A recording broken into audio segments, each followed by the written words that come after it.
Vous avez ici la fiscalité de la prestation sous forme des règles générales.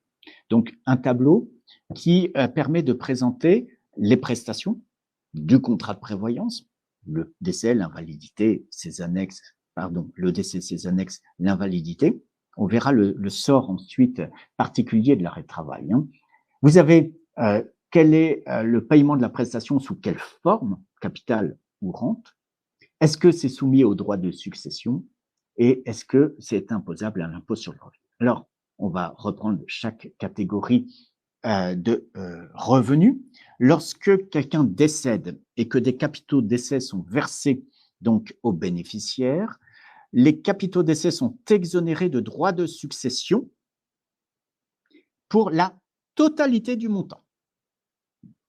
Les règles de l'assurance vie ne sont pas applicables. L'assurance vie, c'est une enveloppe fiscale et elle suit son parcours propre.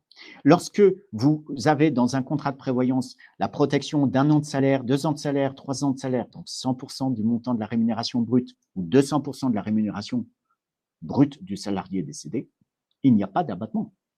Le montant total est exonéré au droit de succession. C'est exonéré également à l'impôt sur le revenu. En revanche, les annexes comme les rentes d'éducation, les rentes de conjoint, donc le mot rente veut dire revenu. On verra après la fiscalité sur les rentes, puisqu'il y a une fiscalité différente si la rente est considérée à titre gratuit ou la rente est considérée à titre onéreuse. Vous avez les frais d'obsèques. Les frais d'obsèques, dans un contrat de prévoyance, c'est souvent un montant. On vous dit 100% du PMSS, 150% du PMSS, c'est-à-dire une fois la valeur du plafond mensuel de la sécurité sociale. Pour l'année, si on dit 100% du PMSS, ça veut dire 3 864 € pour l'année 2024. Eh bien, ce montant, il est forfaitaire, d'accord? Il est payé aux héritiers, en tout cas celui qui engage les frais de sépulture. En droit successoral, c'est réintroduit à l'actif successoral moyennant un abattement, on le verra.